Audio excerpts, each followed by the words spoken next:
Well, it's been a little while since we've talked about molecular genetics, getting into the details of the double helix. And we start back into it with transcription. We've actually been talking about the concept for a long time. The idea that DNA is used to make proteins, or genes code for proteins, which do a lot of functions in our body. So transcription is the first step in what some people call the central dogma, that we go from DNA, the genes in the nucleus, we make this temporary molecule, RNA, which is then used to make a protein. So we're just tackling this part. Don't misread this. This doesn't mean DNA gets turned into RNA and that gets turned into protein. These are all distinct chemicals. Our genes stay in our nucleus and they're not changed or anything. They're not destroyed. RNA is a brand new molecule. So we'll talk about that process, which looks a whole lot like DNA replication. If you remember way back to that concept, this looks very similar with a few minor changes. It even happens in the nucleus, of course, because that's where the DNA is. Well, let's get started. Before I get into the details of transcription, I want to give a little broader overview of gene expression in general, which is how we get from DNA, this molecule here in the nucleus, to a protein. That's the essence of gene expression. We're using genetic information to make proteins which carry out functions in the body. And that's a two-step process. The first one is transcription, which happens in the nucleus. You can see that pictured here. And that basically finishes up with making messenger RNA. That's where we'll get to in this video. After that, we do translation outside of the nucleus at a ribosome, and that's where the information is used to put together a protein. Well, let's go a step further and talk about molecular genetics, which includes transcription, translation, and DNA replication. It's a very foreign sounding field and can be hard to decipher, but it actually has some real similarities to our own language, which we use a series of letters to create meaning. We put them together into words, paragraphs, books, and convey ideas. And that's not all that dissimilar to the genetic code, which is a bunch of chemicals put together, but their goal is not to convey ideas, but to make proteins. So let me kind of outline this analogy for us a little bit. Instead of letters, A to Z, we have nucleotides. Usually we symbolize those as A, T, G, and C. That's the genetic code. Just 4 letters, but they're actual chemicals inside the nucleus.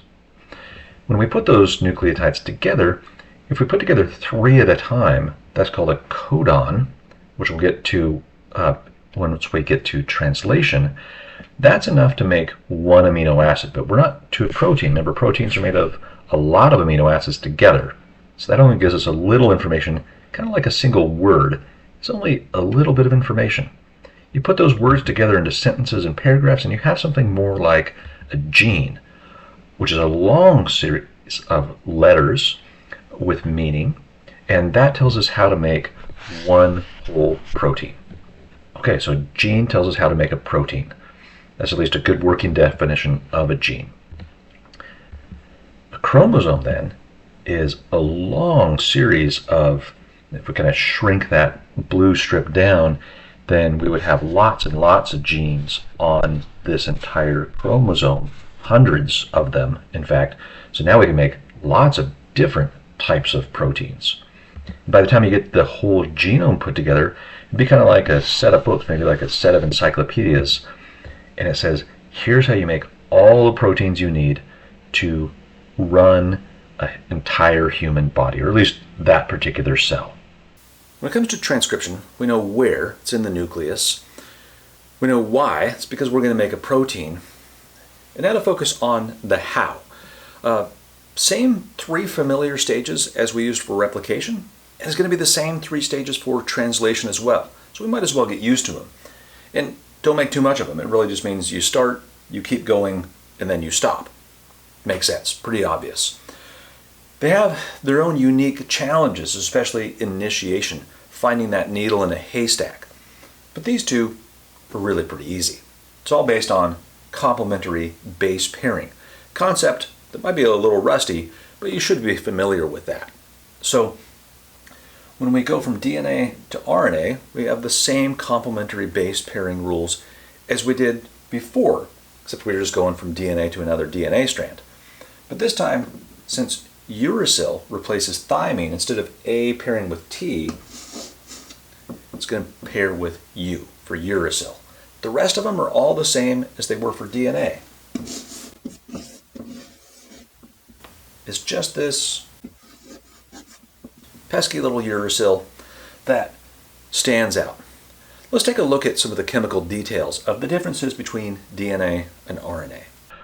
In this diagram, we have DNA on the right half and RNA on the left so we can compare them. Probably the most obvious difference is RNA has just one strand, whereas DNA has our familiar double helix. There's other differences. DNA you find in the nucleus.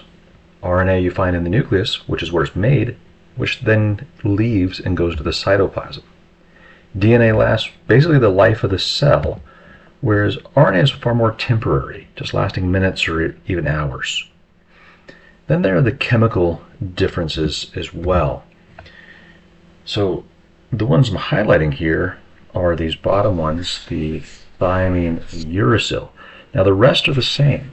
So the C, G, and A, the cytosine, guanine, and adenine, those nitrogen bases, which are these colorful rungs in the middle that hold the two strands together on DNA, those are identical between the two.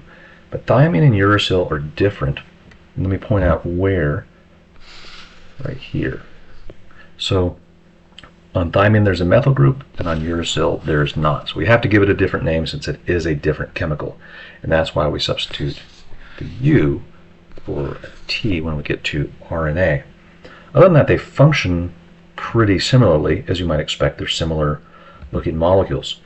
There's another chemical difference between RNA in general and DNA, and that has to do with the chemistry of the sugars and phosphates. That's what makes up the backbone of both of these molecules. And so here on the left we see the phosphate and the sugar. And DNA has the same thing, phosphate and sugar. So that doesn't really look different. You might catch the really small difference right here. On RNA, attached to this 2' carbon, there's an oxygen, and it is missing over here on DNA. So on RNA, that sugar is called ribose, and on DNA, it is called deoxyribose, which is where we get the names. RNA is ribonucleic acid from the ribose sugar, whereas DNA is deoxyribonucleic acid from the deoxyribose sugar. We'll go through each of these 3 stages, starting with initiation. I'll start with this analogy. It's like finding that needle in a haystack, or if you had chromosomes like this big basket of yarn skeins. Where on earth do you start? It sure would be nice if you had a little sign that said, "Start here." And with that, let's take a look at some slides to illustrate the process of transcription. Well, transcription takes place in the nucleus, where our DNA and all of our chromosomes are, and the real challenge is for RNA polymerase, the star of the show, this big protein that's going to make our RNA polymers, to find the right place to start. So we have this DNA all spread out for us here, but it's coiled up in that chromosome, and so RNA polymerase has to go find it, not only in this chromosome, but for humans amongst all 46 chromosomes. So it's going to need some help getting started, but once it does, then the process is pretty simple. It moves along making these RNA polymers using complementary base pairing, just like we did for DNA replication. All right, well, let's take a look at the first step, initiation. Where do we start? So here, RNA polymerase needs to be attracted to the right place, and that region is the DNA just before the genes, called the promoter. So this should be familiar to you, the 3' end over there. The 3' end of the gene, you have this promoter region. RNA polymerase is attracted to it, binds, and then splits the DNA strands apart so it can start doing transcription.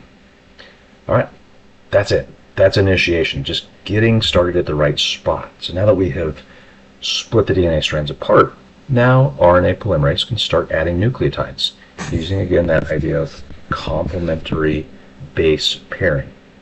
A with T, except in this case it's A with U, and G with C.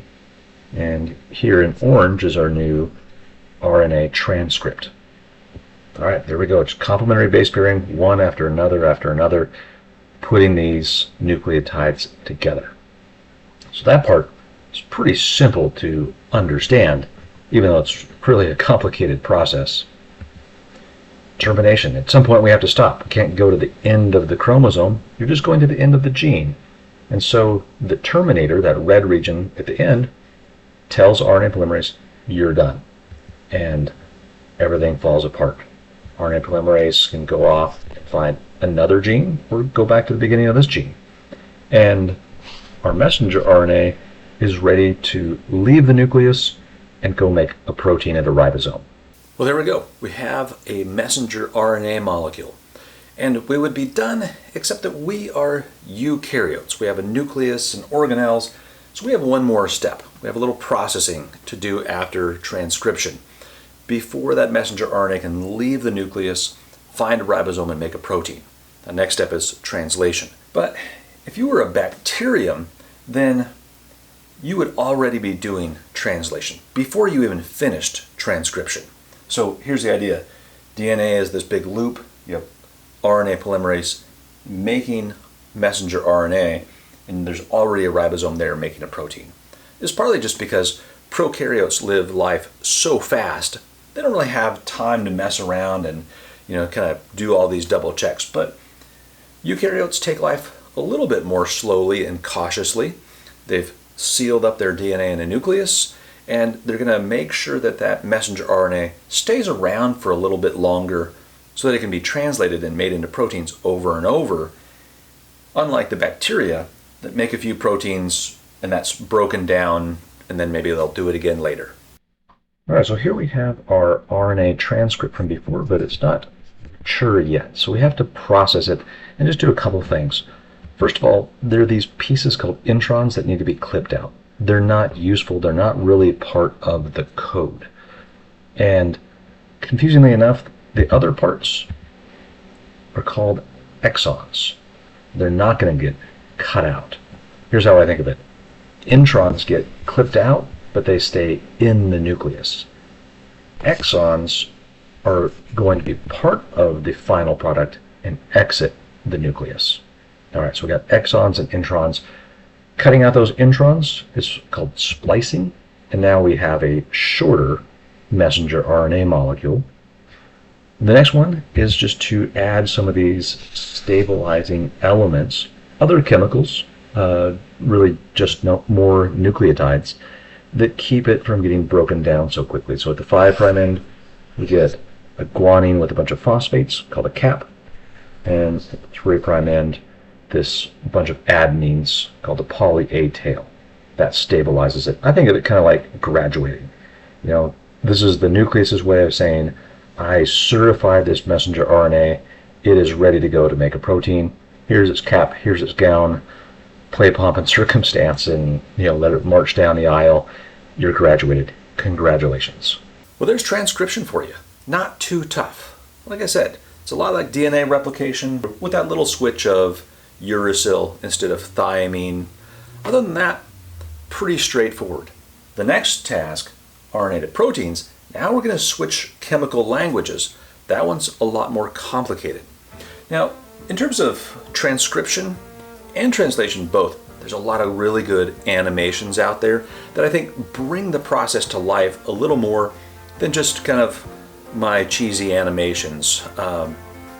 I don't think this one's too tough, but when it comes to this one, I think you'll have a little more challenge.